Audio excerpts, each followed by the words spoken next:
A gente sempre que vai pregar, pergunta, você se lembra da última pregação que eu fiz? Às vezes a gente nem mesmo lembra o que pregou. Mas foi um tópico que Deus tinha colocado no meu coração bem interessante.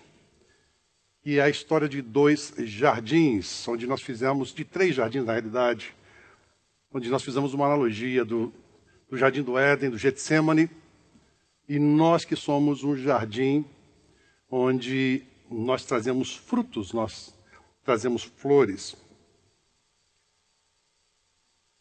Quando eu fui de lua de mel, eu e minha esposa, nós fomos para Israel, foi ali onde eu comecei a me interessar por frutas. Desde pequeno, nunca gostei, nunca fui muito chegado em frutas. E ali em Israel, os frutos são muito mais doces. Eu não sei, pastor Emerick, se alguém mais foi a Israel e experimentou os frutos de lá, eu acho que você vai concordar comigo, são muito mais doces do que eles são no Brasil, do que eles são aqui. E uma coisa que me deixa curioso, que eles inventaram um jeito de fazer frutas sem semente. Eu não consigo entender isso. Não consigo entender. É uma delícia você não ter que se preocupar com a semente. Mas eu não entendo como é que eles conseguem geneticamente alterar a estrutura da coisa e sai sem semente. Porque Deus fez as frutas com semente, Ele fez tudo com semente. Eu queria que você abrisse, a gente vai ler um bocado de Bíblia hoje. Se você não tem costume de ler em casa, você vai tirar do atraso hoje. E você sabe que eu gosto muito de fazer isso. Vamos começar em Gênesis 1. Gênesis 1, de versículos 11 e 12. A gente vai estar falando, além de frutos, a gente vai estar falando de um assunto que tem permeado várias reuniões aqui na igreja. Inclusive, na terça-feira, os testemunhos, praticamente todos aqui, foram sobre semente, foram sobre as coisas que Deus ele traz na vida da gente, as coisas que Ele gera na vida da gente. Então, Gênesis 1, 11 e 12. E disse Deus, a minha versão vai ser um pouquinho diferente daquela que vai estar ali. Cubra-se a terra, ou produza a terra, erva verde, vegetação. Plantas que deem sementes e árvores cujos frutos produzam sementes de acordo com as suas espécies. Cada semente de cada fruto vai estar dentro do próprio fruto. Deus quer que coisas boas vivam muito, então Ele coloca semente para que aquela fruta possa gerar outra. E o versículo 12 fala assim, e a terra produziu vegetação, plantas que dão sementes de acordo com as suas espécies e árvores cujos frutos produzem sementes de acordo com as suas espécies. E viu Deus que aquilo era bom.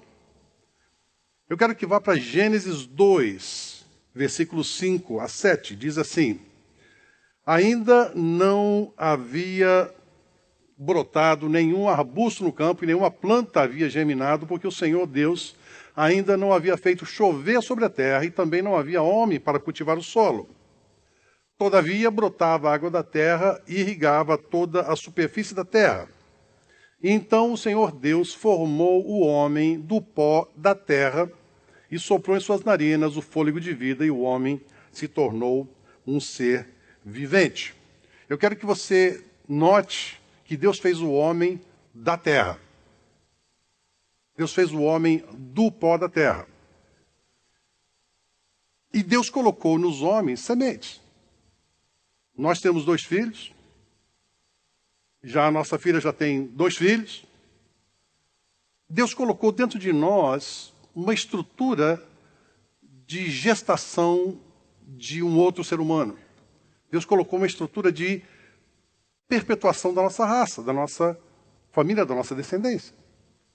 Nós somos férteis, nós somos pessoas que podem gerar pessoas. Amém, queridos? E para você que quer ter filho, que você é casado e quer ter filho, eu digo que você está pronta para ter filhos. E não existe nada nesse planeta que possa ir contra isso. Tem alguns que o marido quer ter filho, mas a mulher não quer, aí a coisa complica. E eu falo assim, toma da água do nosso bebedouro aqui ele é bem fértil. A gente já teve vários testemunhos de pessoas, de mulheres que vieram aqui, vai ter fila agora depois do culto, que tomaram da água ali e engravidaram. Mas nós somos férteis, nós somos feitos para isso. Agora, para uma semente, ela procriar, ela tem que ser irrigada, ela tem que ser nutrida. Ali em Israel, vou usar bastante como exemplo, eu usei isso como ilustração também recentemente, a gente estava no Morro das Bem-aventuranças, onde Jesus fez aquele discurso dele. E ele não tinha microfone, ele não tinha alto-falantes para fazer isso. E aquele povo todo se assentou e Jesus falou e falou bastante tempo. E a curiosidade, a gente estava com um guia turístico ali muito interessante. Ele era o secretário da Embaixada do Brasil em Israel naquela época. E ele sabia de muitos detalhes porque ele recebia muita gente.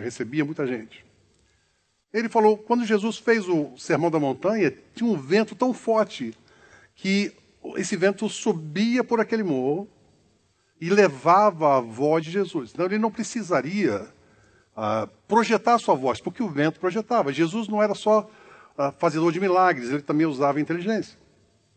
Então, o que eles fizeram? Para que aquilo não causasse erosão ali, eles fizeram uma plantação rasteira. Era uma plantação selvagem, rasteira, para proteção do solo contra a erosão. Aqui nos Estados Unidos tem uma planta chamada Pachysandra. Eu não sei quem conhece. Pachysandra é uma planta que tem as raízes, são todas interligadas, e ela sai na terra. Se você tem calçada, ela vai cobrindo a sua calçada. E as raízes são todas interligadas, como se fosse uma rede. E isso vai cobrindo calçada e vai cobrindo tudo. E a gente trabalhou em Connecticut, numa casa, e eu estava fazendo uma limpeza naquele jardim. E eu passei a mão, eu tinha uma luva de pelica que eu já não usava mais, porque ela estava um pouquinho gasta, só que eu perdi a mão esquerda. Então, aquele dia eu coloquei aquela mão direita daquela luva de pelica e coloquei um par de luvas de trabalho em cima, porque eu estava trabalhando com espinhos. Eu passei a mão, queridos, embaixo daquela Pachysandra, e eu saí com uma cobra coral grudada na minha mão. A cobra coral era venenosa. Eu saí com ela grudada aqui. Eu puxei com tanta velocidade a mão que ficou a cobra e as duas luvas. E a minha mão saiu sozinha. E não fez nada nas minhas mãos, porque eu estava com as duas luvas. Mas a plantaçãozinha rasteira, ela pode esconder perigos. A gente tem que tomar cuidado com as coisas que geram, as coisas que a gente tem na vida da gente, que podem estar escondendo perigos. A gente tem livramentos que a gente desconhece, a gente passa por coisas. Você dirigindo daqui para casa, você passa por milhares de demônios que querem destruir a tua vida. Quando você vê televisão, você é exposto a milhares de demônios que querem destruir a tua família. Quando você vem aqui, você tem milhares de demônios que querem destruir a tua vida espiritual. E o inferno quer te levar para ser companheiro deles. A gente tem livramentos o tempo todo, então a gente tem que tomar cuidado com isso. Um grão de trigo que morre, ele gera a geração de uma semente, é exponencial. Ela não é uma semente gera outra, as duas geram quatro, não. Uma gera milhares e milhares, muitas vezes milhões de outras plantas, de outras árvores que vão gerar outros milhões de sementes. Então, uma semente, muitas vezes, é algo extremamente prejudicial. Tivemos com o Kleberton, o Dr. Kleberton, uma palestra sobre comida, sobre alimentação saudável, e ele deu vários exemplos. Um dos exemplos que ele deu é que tem um indivíduo, agora eu vou voar no escuro aqui. Um certo indivíduo tinha uma fazenda, e onde ele tinha um produto ali, ele tinha a plantação dele, aí foram comprando as propriedades em volta, e esses indivíduos falaram para ele, olha, se uma semente da sua fazenda, ele não quis vender a fazenda de jeito nenhum, ele falou assim, mas se uma semente da sua fazenda voar para a minha, que é toda em volta da sua, eu não tenho problema nenhum, nem você vai ter problema nenhum. Mas se uma semente das minhas fazendas que estão em volta da sua, brotar na sua fazenda, eu te processo. Você não pode ter das minhas plantações aí. E acontece que a árvore, o vento, as árvores são altas, e o vento levou sementes, e essas plantas nasceram na fazenda do camarada. Aí foi aquela disputa em corte, aí ele gastou tanto com o advogado, aí chegou a hora, ele falou assim, não adianta brigar com isso. Ele acabou perdendo tudo que ele tinha. Uma semente pode destruir muita coisa. Então, vamos para Marcos, capítulo 4, versículos 28 e 32. Por favor, fique ligado. Marcos 4, versículo 28. A terra por si própria produz o grão. Eu fui ver no dicionário, no Webster, o grão. O grão é portador de embriões. Interessante isso. Um grão é portador de embriões. Primeiro o talo, depois a espiga, e então o grão cheio na espiga. E você sabe que a espiga do milho, cada milho é uma semente. Esse Deus é tão fantástico que eu, fazendo esse estudo, eu fiquei muito baratinado com isso. Logo que o grão fica maduro, o homem ele passa a foice porque chegou a colheita. Presta atenção. Falei com minha esposa hoje sobre isso. Quando nasce o grão, põe o grão, depois vem o talo, depois vem a espiga, né? Quando o fruto fica maduro, vem o lavrador e mete-lhe a foice. Aí eu comecei a pensar, cada fruto que nós damos, queridos, o lavrador está de olho na gente. Se ele vê que o seu fruto está pronto para a colheita, ele está de olho em você. Ele pode não te colher agora, ele pode não pedir as contas dos seus frutos, mas ele está de olho em você.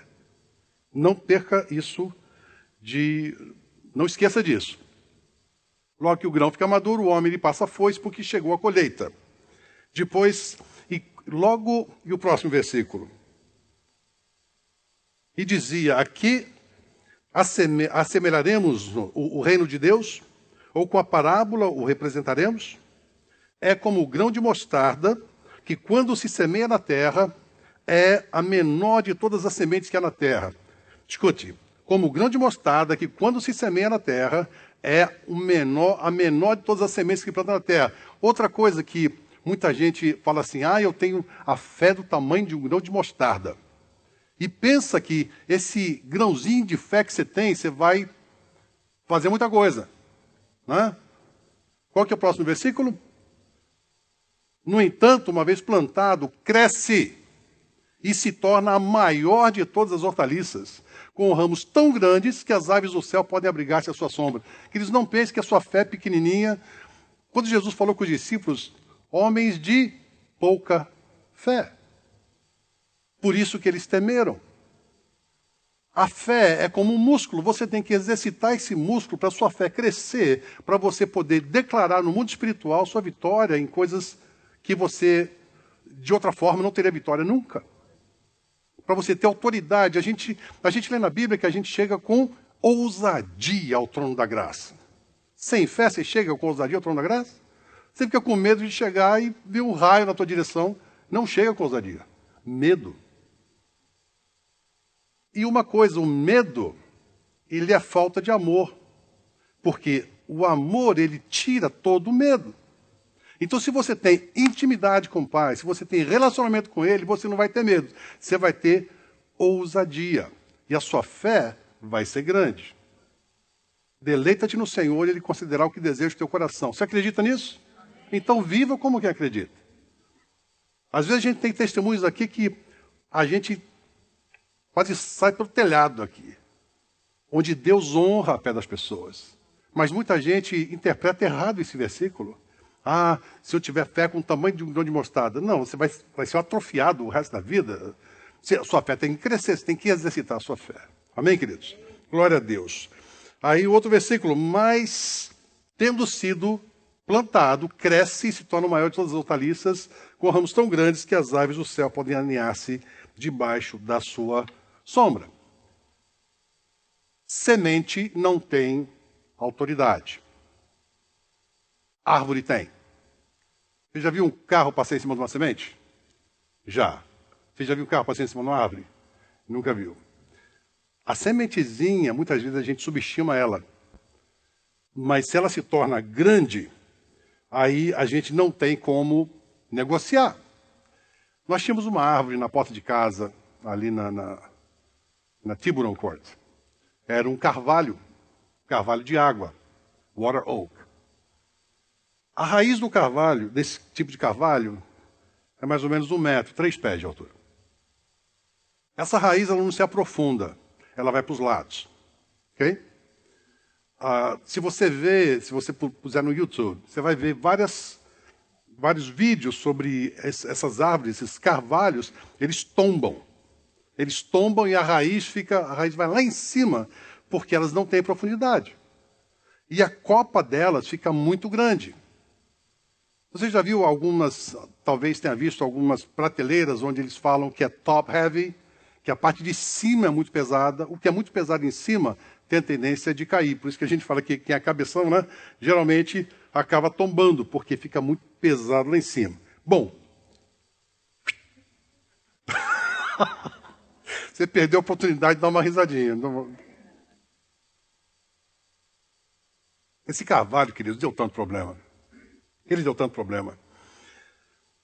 Ele arrebentou com o nosso driveway, arrebentou com a calçada. Tão grande era a árvore que matou a grama toda, que não batia sol. Deu mofo na calçada, no telhado da casa, porque não batia sol. Quando a gente entrou na casa, quase você não via a casa, do tamanho daquela árvore era.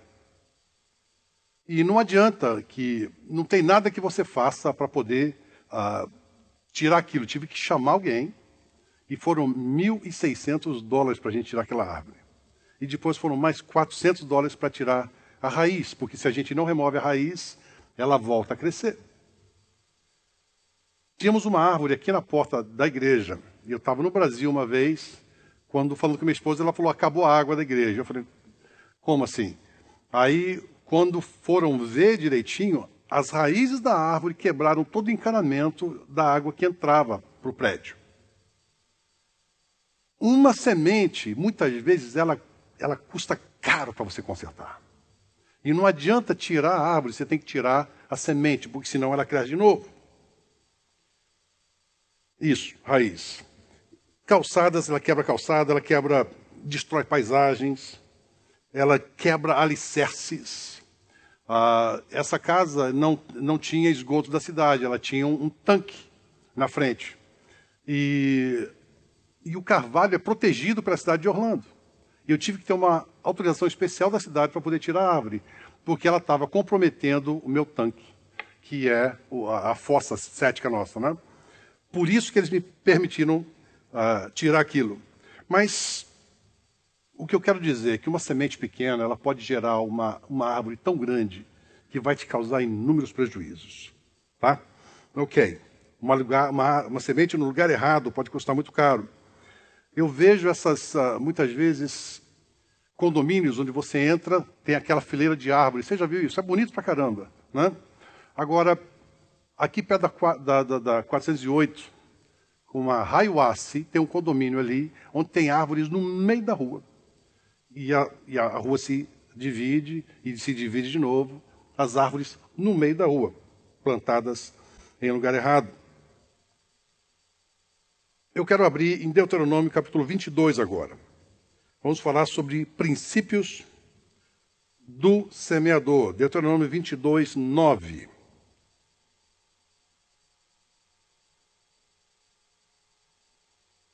Diz assim, não plante 2 tipos de semente em sua vinha. Se o fizer, tanto a semente que plantar como o fruto da vinha estarão contaminados. Essa palavra contaminados é uma palavra bem pesada. E eu fui ver, o original disso é bem pesada.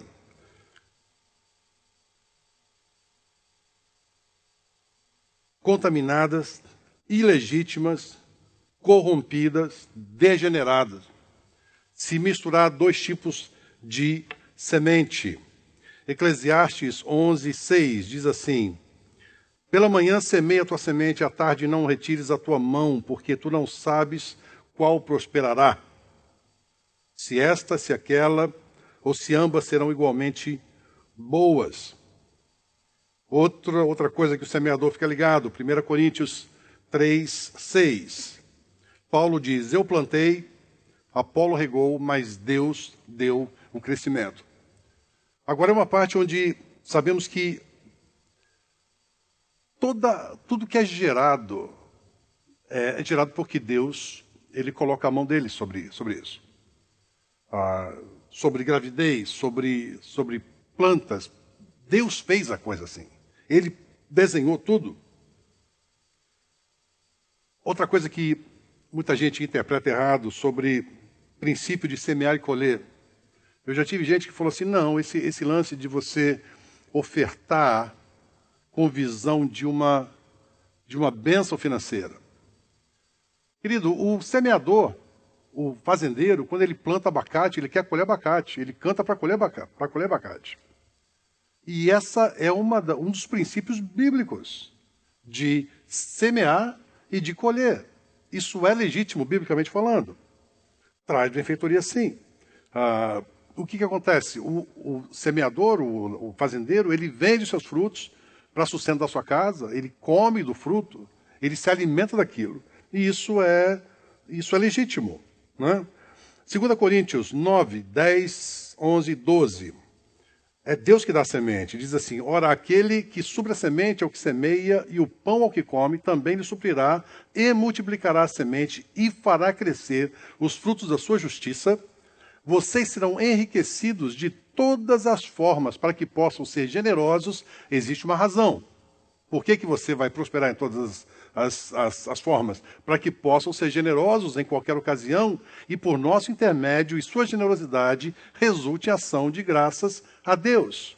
O serviço ministerial que vocês estão realizando não está apenas suprindo as necessidades do povo de Deus, mas também transbordando em muitas expressões de gratidão a Deus. As pessoas estão dando graças a Deus porque você está sendo próspero e está podendo abençoar alguém.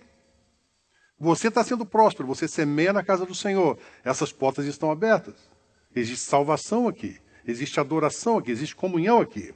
Então, sim, é uma coisa, é um princípio legítimo, é um princípio verdadeiro, e eu não tenho nenhum temor de falar isso. Os pastores, que eram meus pastores antes, eles falavam assim, põe nome na sua oferta. Coloca nome. Senhor, eu vou semear uma coisa especial pela salvação de um ente querido, pela cura de um parente, por alguma coisa. Mas coloca nome. O diabo coloca nome nas doenças. É câncer, é AIDS, é um monte de coisa. Então você coloca nome na sua oferta. E seja fiel ao Senhor nisso. Até aqui era a introdução. Ok?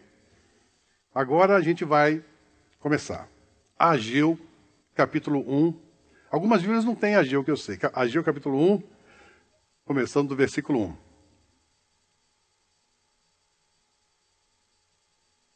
No segundo ano, você começa no primeiro dia, eu começo no segundo ano. No primeiro dia do sexto mês, do segundo ano do reinado de Dario, a palavra do Senhor veio por meio do profeta Ageu, ao governador de Judá, Zorobabel, filho de Sealtiel, e ao sumo sacerdote Josué, filho de Josadaque, dizendo: assim diz o Senhor dos Exércitos, este povo afirma, presta atenção, este povo afirma, ainda não chegou o tempo de reconstruir a casa do Senhor. Hoje eu vou falar de um monte de esquisitice que se ouve. A gente tem muitas vezes, ninguém aqui, todo mundo que faz isso não está aqui hoje, tá bom? Eu acho que aqui na igreja não tem ninguém que faz isso, não. Mas argumento que, eu sempre falo, Deus em primeiro lugar, a família em segundo lugar, ministério em terceiro lugar. Deus em primeiro lugar, a família em segundo lugar e ministério em terceiro lugar. Deus estabeleceu a família, ok? Eu deixaria a família por causa de Deus. mas eu deixaria o ministério por causa da família. Bem claro isso. Porque é assim que a Bíblia diz pra gente. Tá? Agora, muita gente argumenta dizendo assim, não, eu quero ter um tempo de qualidade com a minha família no domingo à noite. Queridos, isso quando na segunda, na quarta, na quinta, na sexta-feira, você passa o tempo de qualidade vendo televisão com a sua família e não tem tempo de qualidade. Ou quando você vai domingo de manhã para a praia e volta, são 4 horas, 5 horas da tarde, aí deita para dormir um pouquinho e perde a hora para o culto. Isso é argumento de que a família vem em primeiro lugar. Isso é mentira. Isso não é verdade. Sabe como é que Sansão fez uma vez para destruir a fazenda de um inimigo dele? Ele pegou um monte de raposinha. A raposa é um bichinho desse tamanho, com um rabo desse tamanho. Né? Ele pegou um monte daquelas raposinhas, meteu fogo no rabo delas e soltou elas daquela plantação. Não precisou fazer mais nada. Uns bichinhos pequenininhos destruíram toda a plantação do inimigo dele. Isso são coisas pequenas. São coisas pequenas que a gente deixa entrar na nossa vida, na nossa mente, que a gente pensa tanto que está fazendo a coisa certa, que acaba assumindo que aquilo está certo. E não sente mais, caleja, você não sente mais que aquilo é pecado. Quando o profeta Ageu fala sobre Israel, o povo estava todo reconstruindo as suas próprias casas e o templo estava destruído. E o profeta vem e fala, escuta, Deus está falando, a minha casa está destruída, está deserta, está vazia, e vocês não estão nem aí, vocês continuam fazendo as suas coisas. Vamos voltar para lá. Ok. Versículo, assim diz o Senhor dos Exércitos. O povo afirma, ainda não chegou o tempo de reconstruir, ainda não é hora. Outra coisa, o diabo, ele nunca vai falar assim para você, não vá nunca mais na igreja. Ele vai falar assim, não vá hoje. Chega depois do louvor, tem uns malucos dançando, pulando lá em cima. Som muito alto ou som muito baixo. A música é muito rápida, é muito devagar. Não vai hoje. Ainda não chegou o tempo. O povo não está dizendo a gente não vai construir. Não, ainda não chegou a hora. O diabo é muito sutil. Ele é muito sutil. De reconstruir a casa do Senhor. Por isso, aí Deus, ele fala. Aí ele se invoca. Não é que ele se invoca de se invocar. Você entendeu, né? Ele ficou nervoso. Veio novamente, a palavra do Senhor veio novamente por meio do projeto profeta Ageu. Acaso é tempo de vocês morarem em suas casas de fino acabamento, enquanto a minha casa continua destruída, vazia, assolada, várias versões. Agora, assim diz o Senhor dos Exércitos, vejam aonde seus caminhos os levam. Aqui, na minha versão, diz o seguinte, considerem. Tipo, ele podia arrebentar com tudo. Mas Deus é tão misericordioso, ele fala assim, considera o que eu vou falar para você. Pensa no que eu vou te falar. É uma sugestão, não é uma ordem.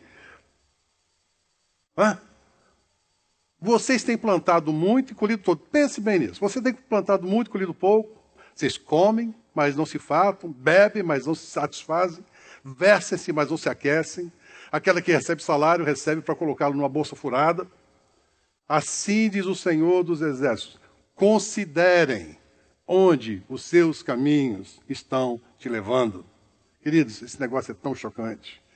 Aí a sugestão dele, suba um monte para trazer a madeira. Quer dizer, vamos consertar essa situação para que você possa comer, saciar, beber e se satisfazer, vestir e se aquecer. Suba um monte para trazer madeira, construa o templo para que eu me alegre. Deleita-te no Senhor, ele concederá o que deseja do teu coração. Construa o templo para que eu me alegre e nele seja glorificado, diz o Senhor. Vocês esperavam muito, mas eis que veio pouco. E o que vocês trouxeram para casa, eu dissipei com um sopro. Por que eu fiz?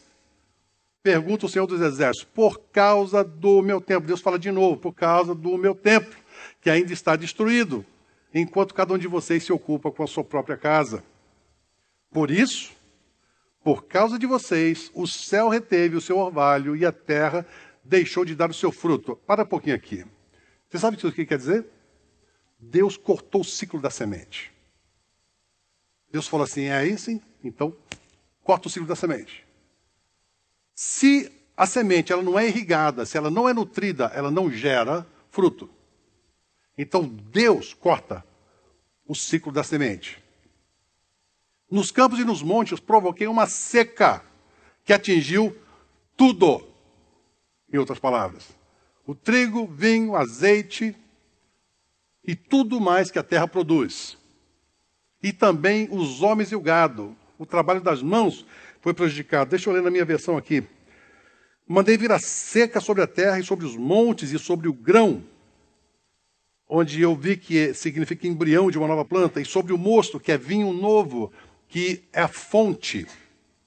E também sobre o azeite, o Espírito Santo, existe uma cegueira espiritual. E sobre o que a terra produz, como também sobre os homens, esterilidade, sobre o gado, esterilidade, e sobre todo o trabalho das mãos. A gente não fala sempre, a gente ora que Deus prospere onde você toca a sua mão, que Deus prospere o trabalho das suas mãos. Até isso, Deus fez mirrar. Até isso, Deus fez parar ali. Deus para a chuva e os frutos não vêm. Deus não nutre as sementes e elimina o futuro. Deus para tudo. Ele para tudo. Ele quebra o ciclo de bênção. Nossa, essa parte é pesada, né? Ruim de digerir isso. Deus seca a semente, a árvore não cresce, a árvore não nasce. Em duas frases, e formou o Senhor Deus o homem do pó da terra, está em Gênesis 2:7. E uma parte de Marcos 4:28 diz assim, a terra por si mesma frutifica.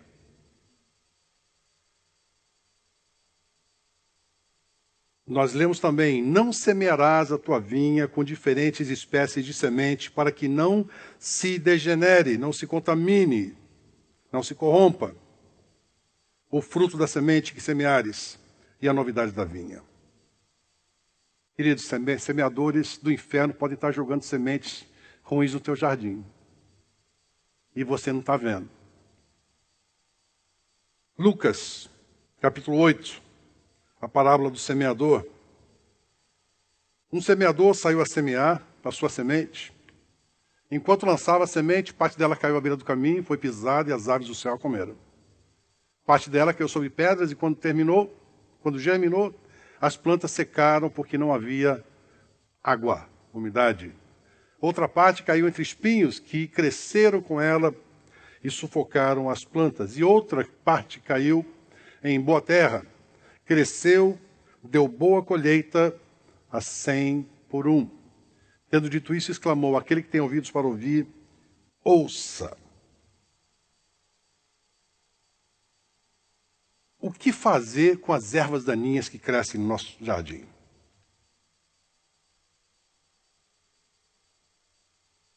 O que fazer com as ervas daninhas que crescem no nosso jardim? A gente tem que fazer como Deus fez. A gente tem que matá-las de fome. Tem que matá-las de sede. O que Deus fez? Mandei vir a seca sobre a terra. Mande uma seca sobre as sementes erradas na tua vida. Agora, muitas vezes você não sabe que tem uma semente enterrada na sua casa. Porque o semeador, ele semeia, ele esquece. Ele não sabe qual que vai brotar. A gente precisa estar ligado nisso. Porque quando isso germinar, já é tarde. Já é tarde. Agora, presta atenção. Deus quebrou o ciclo de bênção para o povo de Israel. Você pode quebrar o ciclo de maldição que tem sobre a sua casa, sobre a sua vida. Somos jardim e nós temos sementes. E as sementes brotam. E quando as sementes brotam, se tornam plantas. E as plantas geram frutos. E nós temos dois tipos de frutos. Nós temos frutos da carne e frutos do espírito. Deus fez assim. Agora, esses frutos trarão novas sementes e se torna um ciclo difícil de quebrar quando as grandes árvores crescem e ameaçam o alicerce da nossa casa. Essa parte aqui, Deus falou comigo muito, muito fundo no meu coração. Você sabe quando que a semente vinga? Eu já estou terminando. Sabe quando que uma semente vinga? Quando ela está escondida. Semente, ela germina quando ela está escondida. Quando ela está fora da vista das pessoas. Ela está enterrada. Está escondida. Ninguém vê aquela semente. Fora da vista das pessoas. Enterrado quando ela está no escuro. Você está me acompanhando no que eu estou querendo dizer aqui? Quando a semente está sozinha, porque você não bota um monte de semente junto. Separada das outras, é uma semente aqui, outra. Uma não tem contato com a outra. Quando ela é negada como alimento, você não se alimenta daquilo. Você não pega aquele fruto e se alimenta. Tem terra. Quando ela fica esquecida, a Bíblia diz que o semeador esquece. Ele deixa para lá. Ele não fica lá esperando para ver qual a semente que vai nascer. Ele não sabe qual que vai nascer. Quando ela é irrigada. Sabe o que é água para semente?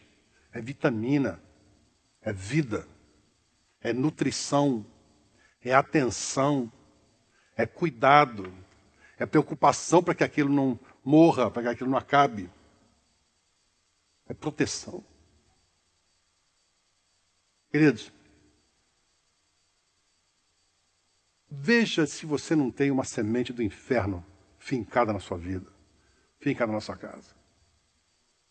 Por mais caro que possa custar consertar essa desgraça agora, vai ser muito mais barato do que consertar depois. Porque depois você vai ter que destruir um monte de coisa para poder tirar aquilo. Não tente esconder de Deus. Se você esconder, vai ser o sucesso da contaminação. Derrube a árvore, destrua as raízes para minimizar o prejuízo. Ainda que hoje custe caro, amanhã pode ser muito caro. Amanhã pode ser muito pior. E a semente do justo, ela protege o solo da erosão. A semente boa, ela protege o solo de erosão. Ela busca águas profundas. O justo, o santo, o filho de Deus, o crente, é como uma árvore plantada junto à ribeira de água, que na estação certa dá o seu fruto. A semente do justo tem certeza do fruto, tem estabilidade na tempestade, não é uma arvorezinha com raiz rasa que se espalha para os lados, não, ela vai fundo. E a sombra dela traz descanso. Eu queria orar com você.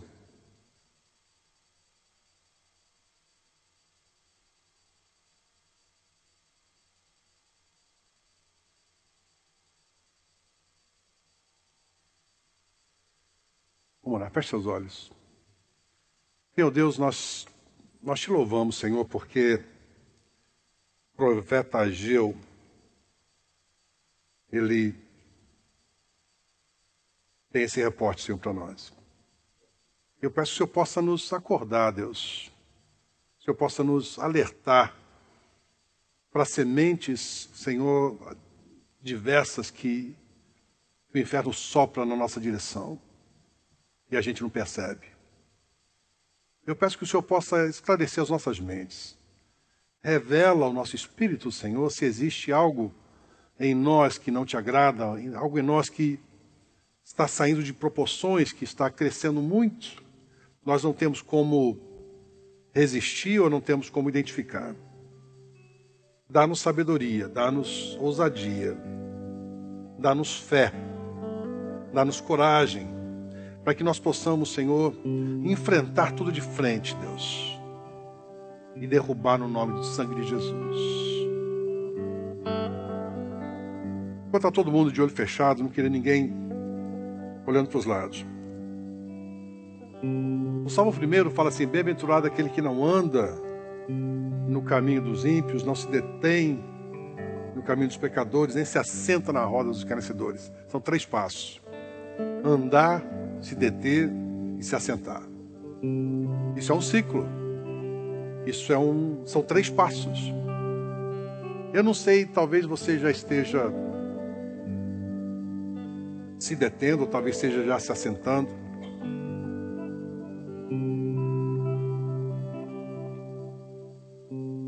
É como, eu vou usar um exemplo bem gráfico, como se um jovem ele passa na frente de um prostíbulo, mas ele atravessa a rua. Não, eu não vou passar na frente disso.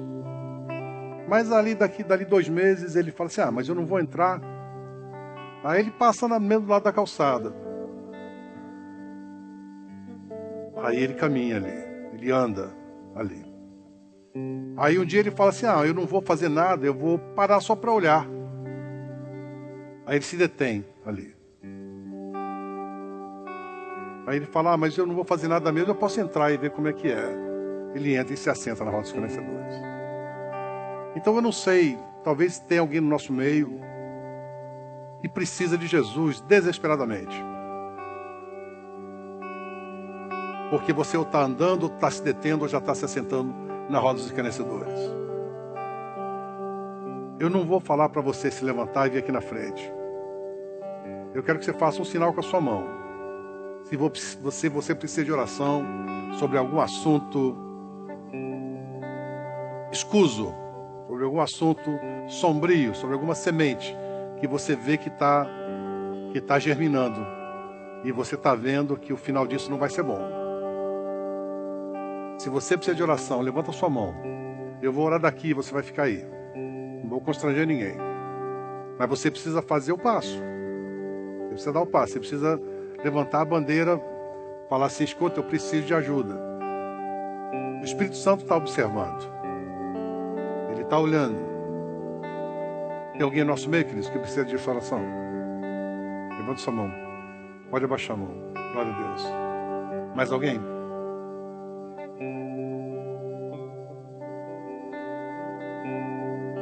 Existe alguém no nosso meio, talvez que não tenha... Talvez você já aceitou Jesus como Senhor e Salvador da sua vida, mas você perdeu de vista a casa do Pai. E você precisa se reconciliar com Deus. Agora é a hora de fazer isso. Tem alguém no nosso meio que gostaria de convidar Jesus para assumir o lugar dele na sua coração? Faça um sinal com a sua mão, deixa eu orar por você.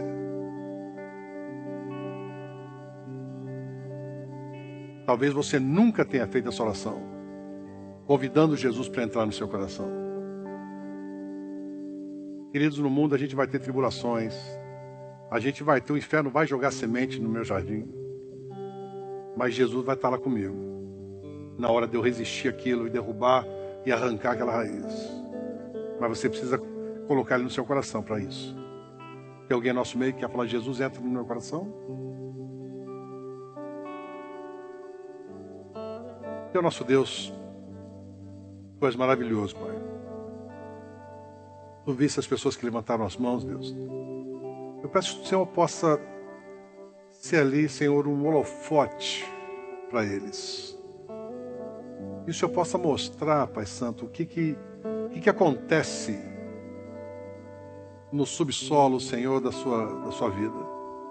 O Senhor possa mostrar o que pode estar crescendo, que venha a ser daninho no futuro, Deus. E o Senhor dê sabedoria para que eles possam lidar com isso. E eliminar, Senhor, o ciclo de maldição que possa estar começando a ser gerado. Dá sabedoria, dá coragem, dá fé. Eu peço por cada um de nós aqui, Deus. Estamos na Tua casa, Te buscamos, mas às vezes, Senhor, nos descuidamos com as Suas coisas. Entendemos coisas erradas, negligenciamos a Tua casa, ou negligenciamos a nossa família. Eu peço que o Senhor possa vir revelar para cada um de nós o que acontece, Deus, para que nós possamos tomar uma postura, para que nós possamos reagir, Senhor, e simplesmente não nutrir mais coisas erradas na nossa vida.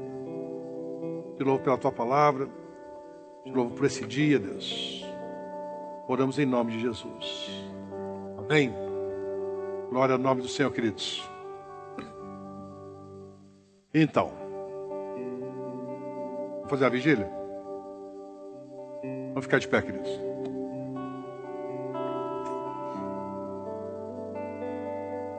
Glória a Deus. Poxa, eu te amo, pastor. Você é o pastor mais bonito de Orlando.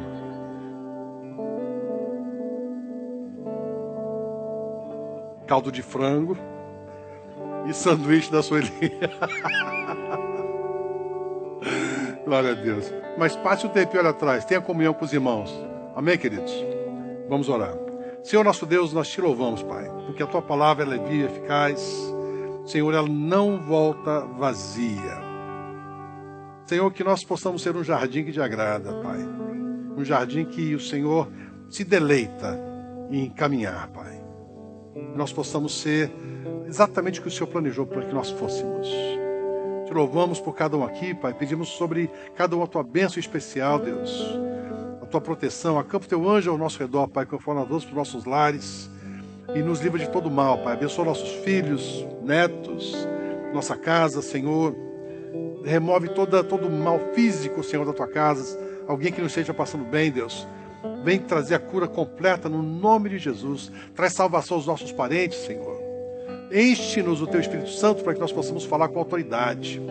Senhor, e ver almas sendo salvas, Senhor. Ver pessoas vindo para o teu aprisco, Pai. Porque é isso que agrada o teu coração. Vai conosco agora, Senhor, no nome de Jesus. E que o amor de Deus e a graça de Cristo e as consolações do Espírito Santo sejam sobre cada um aqui, hoje e sempre. No nome de Jesus. Amém, amém e amém. Dê um abraço e